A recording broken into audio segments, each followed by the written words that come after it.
Hi guys, so we've got the box for the Maulerfiend and the Forgefiend. Darryl, are you a fan of either of these? Never mind the parts that are in the box. Oh, Nearly, I'm a fan of the base because I'm always a fan of bases. They're the two new Dreadnoughts, and as we've seen across the board in this edition of the book, Dreadnoughts have taken a hit. Yeah. They're just not what they once were. Yeah, it's that armor 12 that hurts them. Armor 12 and 12. everybody can shoot at them. Yeah. In this box, you get the Forgefiend and the Maulerfiend. The Forgefiend is the shooty version.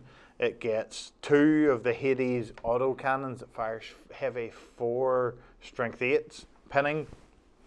And you can also upgrade them to an ectoplasma cannon. An ectoplasma cannon. It's basically a melta cannon, Well, it's a plasma. It's a plasma cannon. AP2. Sorry, plasma. Yeah, that's what plasma. Yeah. Strength 8 AP2 plasma, which is all right, but you can have 3 of the plasmas on it, or you can have 2 of the Hades and a plasma, which I don't think is a good mix, but it does have its uses. The dearer one, the Forgefiend's 175 points to start with the Hades, and I think it's up to 200 by the time you buy the other upgrades. But the Maulerfiend, I have a little sneaky suspicion that this could be good. Do you? Yeah. The Maulerfiend has 2 power fists, demonic possession, 2 magma cutters. Magma cutters are pretty good. Meltas, basically, Yeah, strength yeah. 8 AP 1s, armor bane as well. They have their demons. They have Demon Forge, which is reroll wounds or reroll armor penetrations for once per game. You have to take a test at the end of that, see if you knock a whole point off yourself. They're fleet. They will not die, and they can move through cover. They're a siege crawler, which basically allows it to move like a beast. Yeah, which is good. You know, it's a fleet beast. It'll get the reroll. Its run moves, things like that. It's good, yeah. and it also gets a sneaky +1 on armor penetration rolls against buildings. So that's all those bastions and all those bastions, all that nonsense. It's good against it. If we look at the bits, we'll just take a quick scan through the bits. These would be your Hades auto cannons. These would be your ectoplasma cannons, basically. Here we've got some armor for it. We've got hands here.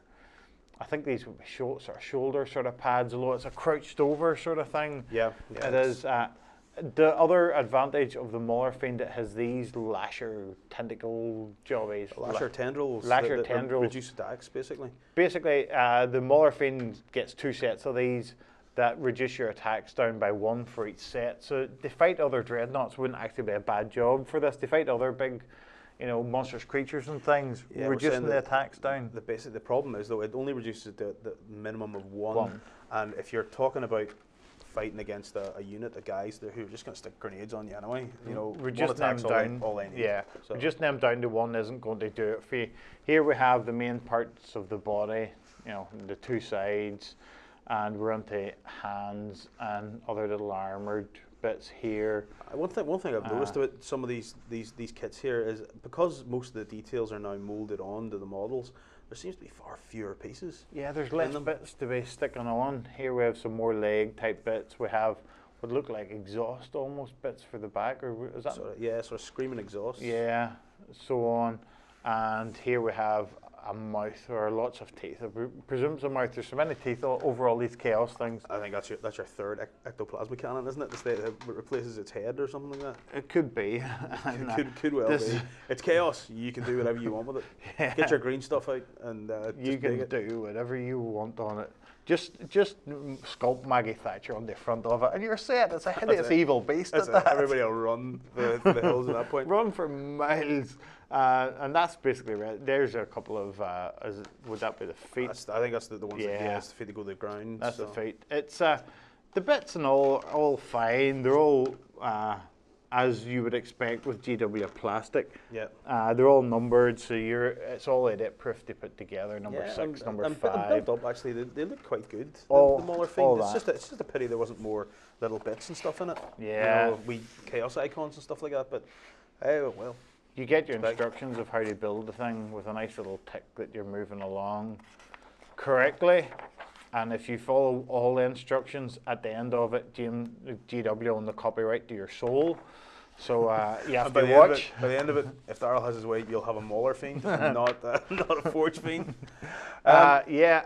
I tell you what, guys. Why don't you tell us? Do you rate the Forgefiend more than the Maulerfiend? Hades autocannons have their place. It's the BS3. You know, if there was some sort of magic. But the internet is going to be replete with lots of stories about the days that the Hades That they all autocannon hit. took out all those Land Raiders. I know how to get it. They work. If you go on to EM4, you can buy loaded dice. That all you need to load them is to roll a pile of 4s and 5s. Nobody will ever check that out, and you'll get all them hits. Besides doing that, you're getting 8 shots. You're hoping to hit with 4 on average. If you're lucky like me, you get 6. If you're like Andy, you hit twice. Yeah. That's it. Or if it's on camera, you don't hit at all. Or you don't hit at all.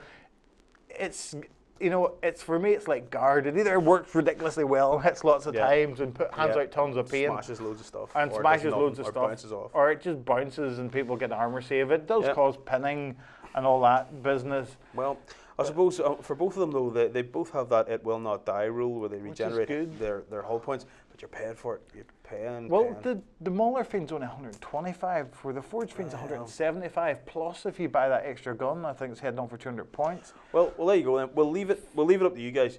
Drop some comments below. Tell us what you think is the best. Tell us what you think of the kit as well, and we'll go and have a look at some more Chaos stuff.